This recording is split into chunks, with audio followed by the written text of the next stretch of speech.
Guys, maing hapon. Ayan, dito tayo sa kusina. May lulutuin tayo, guys. Nagsalang na tayo sa ating kaining baka dito sa ating ayan,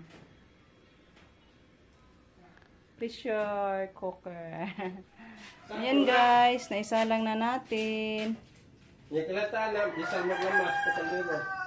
Magbuto-buto mo ko na upuan. BAM! Ayan, dito lang tayo sa butin, guys. Kasi naubusan tayo ng gas doon sa ating gas stove. Kung siya napantay na.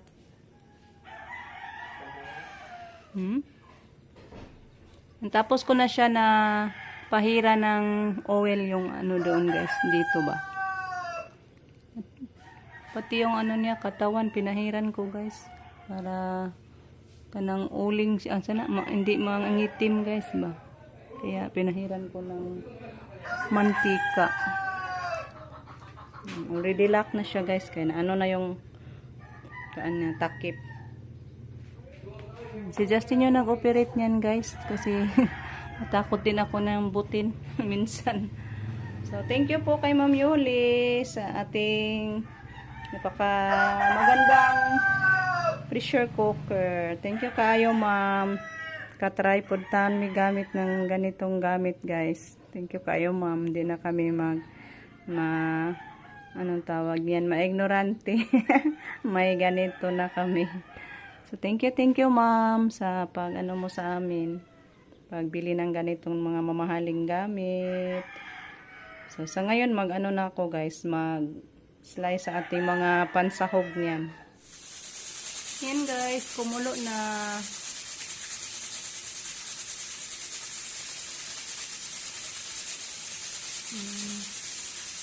Lumabas na yung singaw niyan, guys.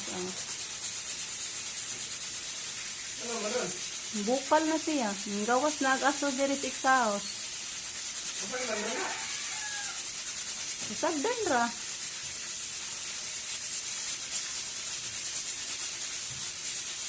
Yan. Ang ingay pala, guys. Ganyan ba talaga, guys? Ano ba nun? Oo, kaya naman yan singaw. Hi po, Ma'am Jean. Shout out po. Kasi nagtanong ako ni Ma'am Jean, guys. Kasi expert si Ma'am Jean nito. At kay tita, nagtanong din ako kagabi.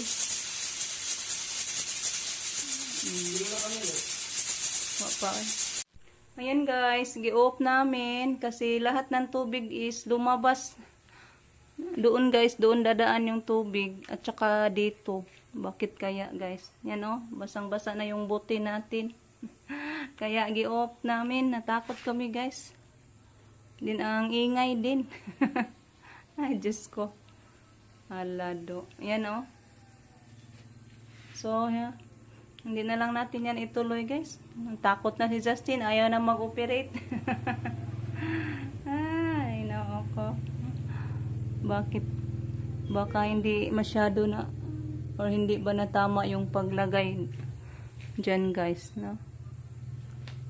Bakit lumabas yung tubig dito at saka dito, guys? Yan yung takip niya, oh. Basa, nasa sabaw. Ala. Balhin na lang ni natos kaan, guys. Ay, panggatong. Ito ang mahirap, guys. Yung hindi tayo marunong sa mga gamit. Ayan, ano na Justin. Gi-off na. Ayaw na ni Justin mag-operate, guys. Sobrang takot daw niya. Kasi nagbuto-buto. Ano ba to? Din yung tubig. Lumabas talaga. Baka mo sabong pa yung buti natin kasi nabasa na. So, gi-off na lang natin. Ilipat na lang natin to sa kahoy. Doon na lang tayo sa apoy magluto. Sa kaldero na lang sa panggatong natin to tapos sa pagluto, guys. Sayang din naman. Baka hindi lang siguro to na nawas to. Saan ba kaya ang defect nito, guys? Bakit nagkaganyan? Tama naman yun sa pag-ano namin. Sa pagsara. Sarado naman yan. ilipat na lang namin. Yan oh, dami ng tubig sa yan. Lumabas yung tubig mula dyan guys. At saka dito, may butas man dito. Ganyan ba kaya? Ewan ko. Paano ba to guys? So, may pa guys. Ilipat na lang natin to para makapagluto na tayo. Ayan guys, nailipat na natin dito sa ating kaldero. Dito na lang natin tapusin guys. Ayan, nalagyan ko na siya ng ginger at saka yung sibuyas, yung red onion guys ba. Luto na ba kaya ito guys?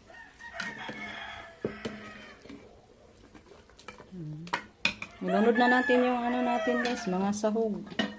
Yung ano lang muna yung iuna natin sa paglunod, yung ito guys ba. Yung ito. Lunod natin muna to. Pahuli na lang natin to kasi madali lang yung dahon. Ito po yung pitsay guys. Ito yung sayote. Yung repolyo hindi ko na lang isahog kasi bukas i-ano ko yan guys, gulayin. Isahin ko yung repolyo bukas. Kaya ito na lang pitsay at saka sayote. So ilagay na natin tong sayote guys. Okay, para maluto na, makakain na. Lapit nang magdilim guys. Bilis lang ng oras.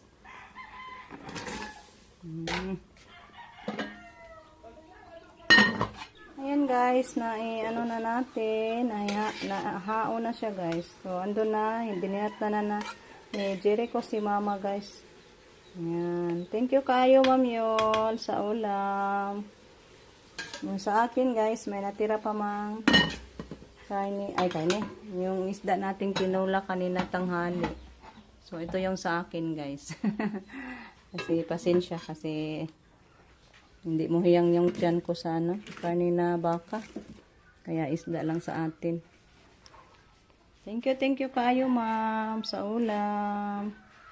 Guys, ang sarap na. Kain na tayo guys. Lagi sila sa hugon kuan guys. Sili. Sili gamay guys. Paanghang-anghang ba? Ayan si Rico. Guys, kain tayo guys. Ma'am Yule, salamat. Kain tayo. Kain tayo lahat guys. Sarap sa hago. Sarap sa ulam nilaga. natin. Ay, alin na, day. Ayun na. Yes, day, yasil. Arang, ang paspasa din mo glakang, day. Tapos na kami naghapunan at si Dayasil, pinadalhan ko na lang din para sa mga bata, guys. Kasi ayun na pumunta si Camille. Matakot sa mga frog. So, pinadalhan lang natin para may makahigop din ng sabaw yung mga bata. So, share ko lang sa inyo guys yung feelings namin kanina ni Justin. Sobrang crazy kami guys. Natakot kami. Manood na lang tayo ng tutorial guys kung paano. Kasi yung problema namin, bakit lumabas yung tubig doon sa takip guys. No? Sana hindi yun lumabas para hindi mabasa yung ano natin. Butin. Kaya natakot kami bakit na puno na sa tubig yung butin natin. Baka sasabog pa din yung butin. Dahil may tubig na. So, i-search namin guys, bakit naging ganun. So, thank you po kay Ma'am Yuli sa ating experience, ma'am. So, thank you at naka-experience kami ng ganyan. So, sa darating na mga luto-luto pa natin guys, hoping na matuto na tayo.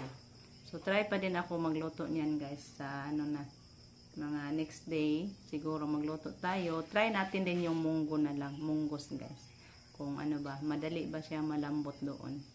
So, thank you po sa inyong walang sawang pagsuporta guys. Hoping na sila yung makapag-comments. Namin para ma-enlighten yung mind namin guys. Pero, nag-text naman kami ni Ma'am Jane. Thank you so much din po sa inyo Ma'am Jane sa pagtuturo. Habang nagluto ako guys, nag-text kami ni Ma'am Jane. Kung ano nang nangyari sa niluto ko. So, thank you kayo ma'am at sa inyong lahat guys. Thank you so much. Hanggang dito na lang. See you on our next vlog.